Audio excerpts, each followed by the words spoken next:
Hello and welcome to the MMA Corner. I am your host Jody, and today we're going to be predicting UFC 264. So first up, we got Sugar Sean O'Malley versus Chris Martinho. I think that's how you say his last name, but I think it's very unfortunate for Chris. He's going up against Sugar, and Chris has a history of getting knocked out in his losses, and I think that's going to be very bad for him. He also has a history of getting submitted, and maybe if Sugar feels like he wants to, or try at least for the first round, he can go for a submission. But I'm thinking it's probably going to be a late KO in the first round or a early KO in the second round for Sugar. Next is Tai Tuivasa versus Greg Hardy, and I think Tai Tuivasa is gonna try to just knock him out. And with his last fight, Greg getting TKO'd on the ground, I don't think he likes getting punched. So I definitely think there's a good chance of him either getting hit by Tai Tuivasa and just bitching out, or him just getting knocked clean out. And I hope he does because I fucking hate Greg Hardy. Next is Gilbert Burns versus Stephen Thompson. Good old Wonder Boy. I think this one's going to Wonder Boy simply because I think he's going to be able to defend the takedowns from Gilbert Burns, and he's going to be better on the feet. And I think it's going to go 5 rounds. Do I think there's a chance of Gilbert winning on the feet? No. I think he's got a better chance of winning on the ground. So if he can get Wonder Boy down, it's probably his win. But did I say 5 rounds? I meant 3 rounds. But uh, I definitely think there's a very good chance Wonder Boy's just going to defend those takedowns, and then piece them apart on the feet. I think there's a misconception about Gilbert Burns' power. He's only got one knockout at welterweight, and it was against Damian Maia. Not really something to you know write home about. So personally, I don't think he's got the power to knock out Wonder Boy, and I think Wonder Boy is going to keep the fight standing and going to be in his element for this fight. So last but not least, Dustin Poirier versus Conor McGregor.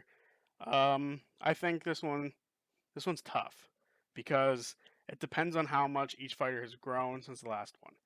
If Conor McGregor has grown a lot, or if Conor McGregor has grown a little, I think he's got a very good chance of winning this fight.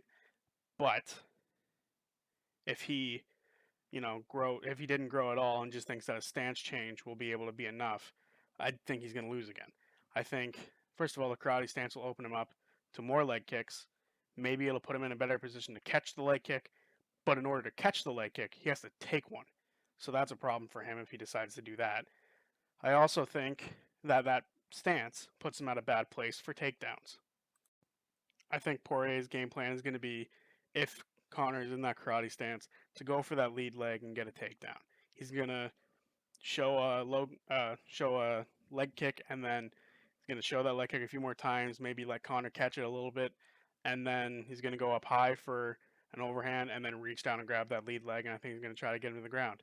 He showed in the second fight that he could take him down and hold him for a while, so I think it's a very good possibility that Poirier thinks maybe next time I can just do that the whole fight.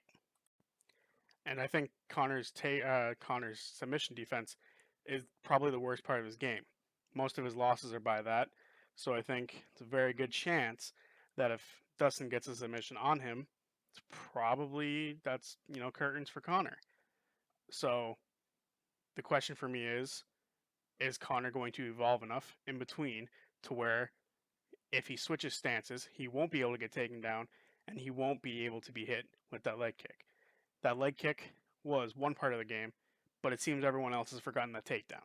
The takedown happened in the first round, and he held him there for the first part of that round.